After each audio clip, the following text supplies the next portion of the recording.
Hello, and welcome to the 6th episode of the Starchild podcast, part 2, where I'm bringing you my favorite comedies of all time. Today we're beginning with one of my favorite British comedies, directed by Charles Crichton, starring Jamie Lee Curtis, John Cleese, Kevin Kline, and Michael Palin. It is, of course, A Fish Called Wanda, and here's the trailer. This movie debuted in 1989 initially, and it's just absolutely one of my favorites. He's a man of many talents. Hey, great fish! Little squeeze of lemon, some tartar sauce. Ken is a man of few words. Tell him from me. George is the man with the plan. 13 millions, my friends. And Wanda Do you speak Italian? Molto pericoloso. is the woman they love. They all set out to commit the perfect crime. To 20 million. To a job well done. But it turned into something George moved the loot? less than perfect. Disappointed! So they turned to a lawyer named Archie Leash. Leech. Kevin Kline actually won With Wanda Best as the bait. Supporting Actor for this role. Nothing. He's really hooked. I thought you weren't jealous. I'm not. I don't believe in jealousy. It's for the weak. Oh my God, it's bright. His character Otto is absolutely brilliant. Call me stupid. I'm really, Absolutely really hilarious. sorry. I apologize unreservedly. Are you totally deranged? You're afraid so, old chap. John Cleese, Will you leave immediately, please? Jamie Lee Curtis, Kiss me there. Kevin Kline, Put the other one up. Michael Palin. May I kiss you, Ken? A Fish Called Wanda. A smashing Oh, dear. comedy. So Fish Called Wanda is about a jewelry heist that kind of goes wrong. Everyone's double-crossing each other. And then John Cleese, who is a British lawyer, he gets involved in the case. And it's just pretty chaotic, but really, really funny. So I highly recommend checking that one out. And here is one of my favorite scenes from the movie, actually. It is when Kevin Kline is going to apologize to John Cleese's character. But instead he finds John Cleese, for whatever reason, ransacking his own house, pretending like someone robbed him. And so we'll see what happens here. I'm so very. Fuck you! I'm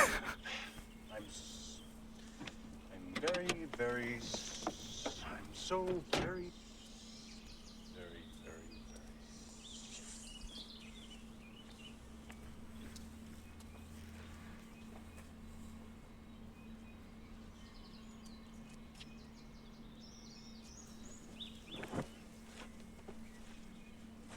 Very.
Mr. Burglar? Going somewhere? Thought you could rob Mr. Leach, eh? Well, I'm going to teach you a lesson.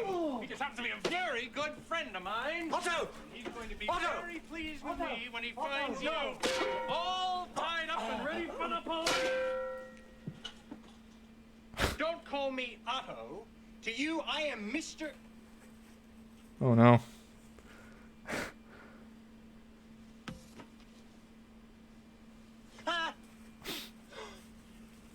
I'm going.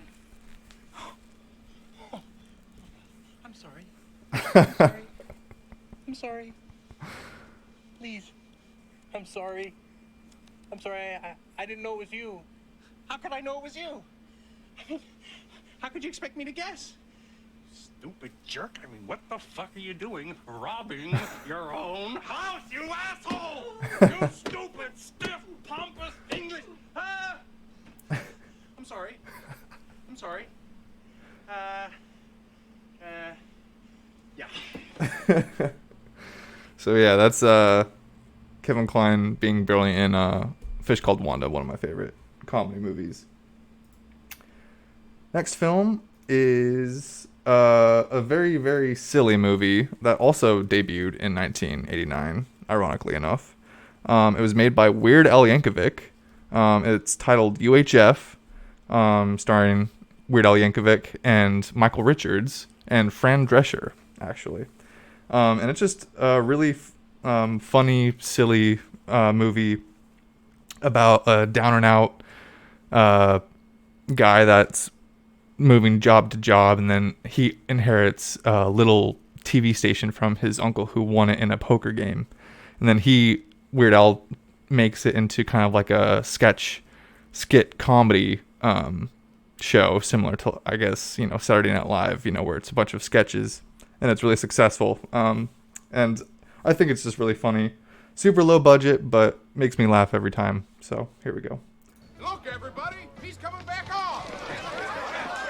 This is when Weird Al gives a show to Michael Richards, who plays Stanley Spadowski. Hey,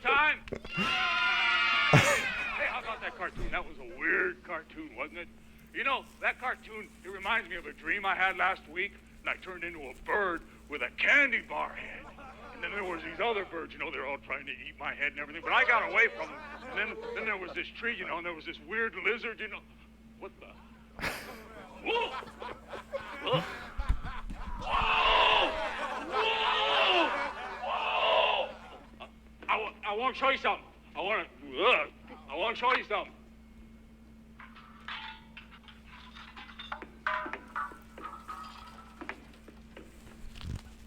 This is my new mop.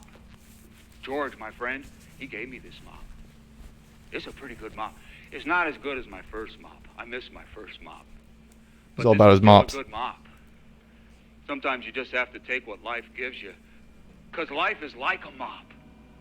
And sometimes life gets full of dirt and crud and bugs and hairballs and stuff. You got to clean it out. You got to put it in here and rinse it off and start all over again. And sometimes life sticks to the floor so bad. A mop is not good enough. It's not good enough. You got to get down there like with a toothbrush, and you got to really scrub. You got to get it off. You got to really try to get it off. But if that doesn't work, you can't give up. You gotta stand right up. You gotta run to a window and say, "Hey, these floors are dirty as hell, and I'm not gonna take it anymore."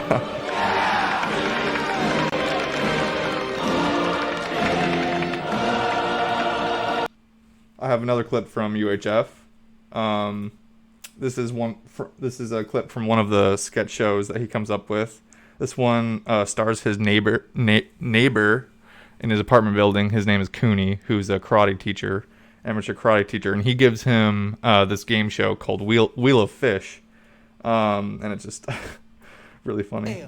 One of these lucky contestants will win his or her weight in fish right here on Wheel of Fish.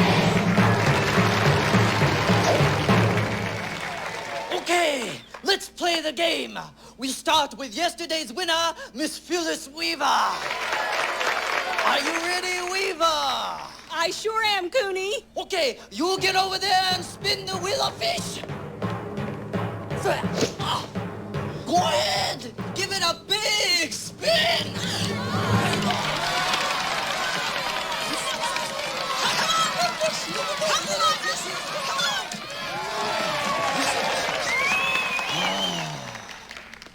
A red snapper. It's very tasty. Okay, Weaver, listen carefully. You can hold on to your red snapper, or you can go for what's in the box that Hiro-san is bringing down the aisle right now. What's it gonna be? decisions.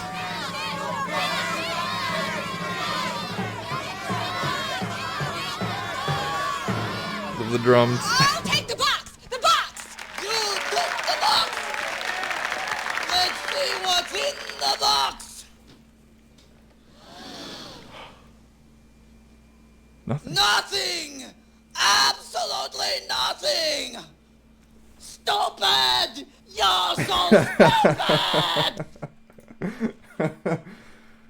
Oh Lord. So that was UHF. One of my favorite comedies, especially in the 80s. Next is a film from the Monty Python group called Monty Python and the Search for the Holy Grail,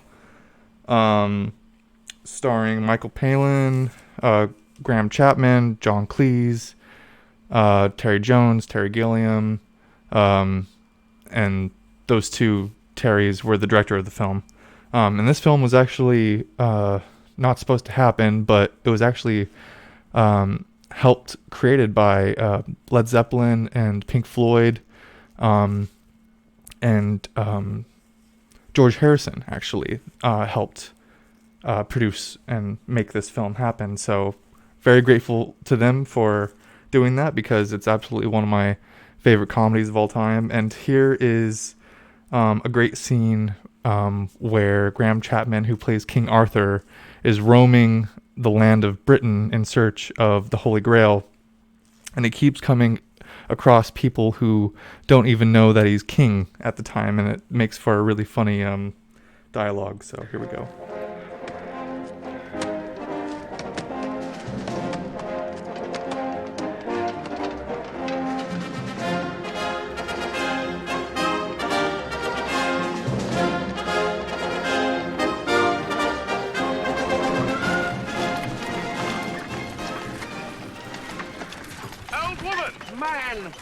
Ma'am, sorry. What knight lives in that castle over there? I'm 37. What? I'm 37. I'm not old. Well, I can't just call you man. You could say Dennis. I didn't know you were called Dennis. Well, you didn't bother to find out, did you? I did say sorry about the old woman, but from behind you looked... What I object to is you automatically treat me like an inferior. Well, I am king. Oh, king, eh? Very nice. How'd you get that, eh? By exploiting the workers. By hanging on to outdated imperialist dogma which perpetuates the economic and social differences in our society. If there's ever going to be any progress... Oh damn, he had that ready. He had that line ready for him. How'd you do? How do you do, good lady? I'm Arthur, King of the Britons. Whose castle is that? King of the who? The Britons. Who are the Britons?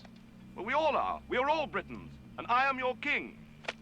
Didn't know we had a king. I thought we were an autonomous collective. You're fooling yourself. We're living in a dictatorship. A self-perpetuating autocracy in which the working classes... Oh, there you go, bringing class into it again. Well, that's what it's all about. If only people would... Please, please, good people. I am in haste. Who lives in that castle? No one lives there. Then who is your lord? We don't have a lord. What? I told you, we're an anarcho-syndicalist commune. We take it in turns to act as a sort of executive officer for the week. Yes. But all the decisions of that officer have to be ratified at a special bi-weekly meeting. Yes, I see. By a simple majority in the case of purely internal affairs. Be quiet. But by a two-thirds majority in the case of more... Be quiet. I order you to be quiet. Order, who does he think he is? I'm your king. Well, I didn't vote I'm your for you. king. You don't vote for kings. You don't Well, vote I for can kings. become king, then. The Lady of the Lake, her arm clad in the purest shimmering samite, held aloft Excalibur from the bosom of the water, signifying by divine providence that I, Arthur, was to carry Excalibur. That is why I'm your king. Listen, strange women lying in ponds distributing swords is no basis for a system of government. Supreme executive power derives from a mandate from the masses, not from some farcical aquatic ceremony. Be quiet. Oh, but you can't expect to wield supreme executive power just because some watery tart threw a sword at you. Shut up! I mean, if I went round saying I was an emperor, just because some moistened bint had lobbed a scimitar at me, they'd put me away. Shut up! Will you shut up? Ah, now we see the violence inherent in the system. Shut up! Oh, come and see the violence inherent in the system. Help! Help! I'm being repressed! Bloody peasant! Oh, what a giveaway. Did you hear that? Did you hear that, eh? That's what I'm on about. That was Monty Python and the Holy Grail. One of my favorite scenes of King Arthur. It follows King Arthur and the Knights of the Round Table around Britain. So next is a film also directed by Terry Gilliam called Brazil, that came out in the 80s. It's a really obscure kind of take on dystopian Orwellian future, but it has kind of like the Monty Python twist to it that makes it really funny. So here we go. Here's a video made by the Criterion Collection. 3 reasons why you should watch Brazil. This movie was directed by Terry Gilliam and it stars Jonathan Pryce, Robert De Niro, and Michael Palin.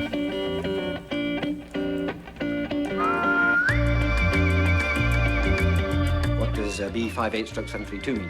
This whole system of yours could be on fire, and I couldn't even turn on a kitchen tap without filling out a 27B/6. Do you believe that the government is winning the battle against terrorists? Aye. Aye. Oh.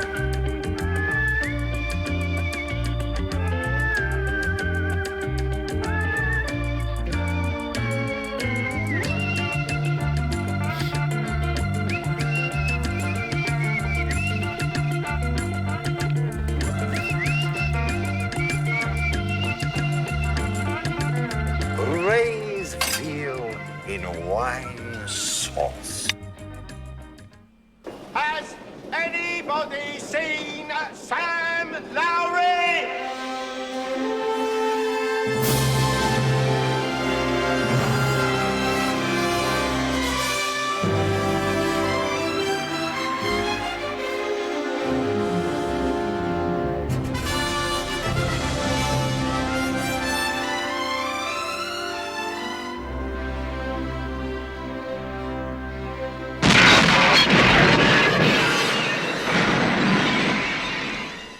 That was Brazil, directed by Terry Gilliam. Last, I have a film by Garth Jennings called Hitchhiker's Guide to the Galaxy. This came out in the early 2000s, 2005. Yes, 2005.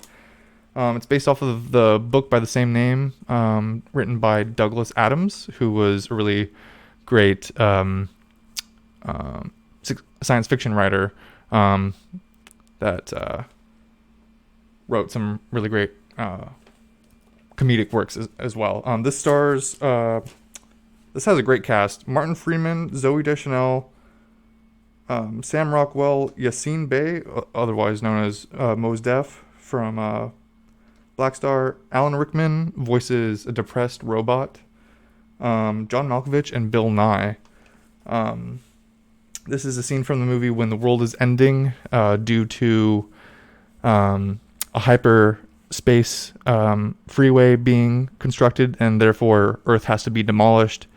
And so aliens come to demolish Earth. And at the same time, Martin Freeman, his character's house is also being destroyed for a freeway to be built. So that's kind of a funny parallel. And this is when they just go to the bar to have a pint before the world gets destroyed. So here we go. This is Hitchhiker's Guide to the Galaxy. Thank you so much for watching. I'm Starchild. I'll see you guys next week. Barman, 6 pints of bitter and quickly. The world's about to end. 6 pints coming up. Keep the change. You got about 10 minutes to spend it. It's 3 pints each. At lunchtime.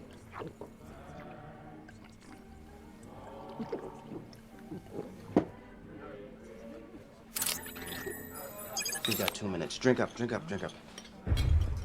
Someone else.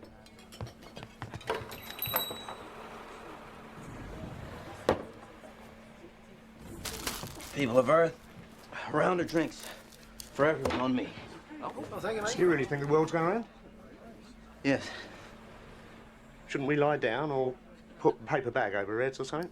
If you'd like. Will it help? Not at all.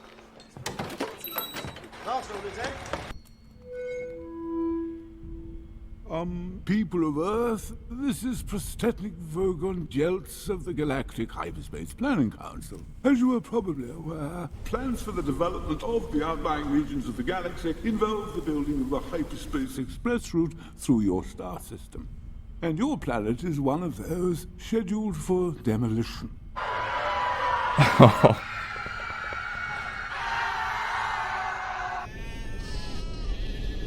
There's no point acting all surprised about it. The plans and demolition orders have been on display at a local planning office in Alpha Centauri for 50 Earth years. If you can't be bothered to take an interest in local affairs, that's your own account. A pathetic bloody planet. Of no sympathy at all. Rises in the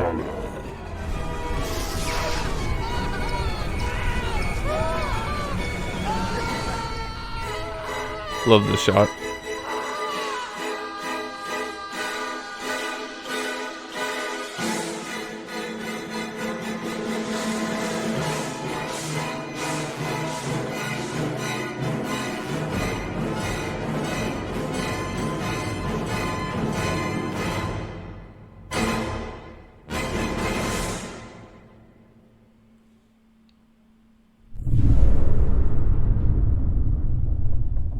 Pretty badass, but really funny movie, actually, believe it or not.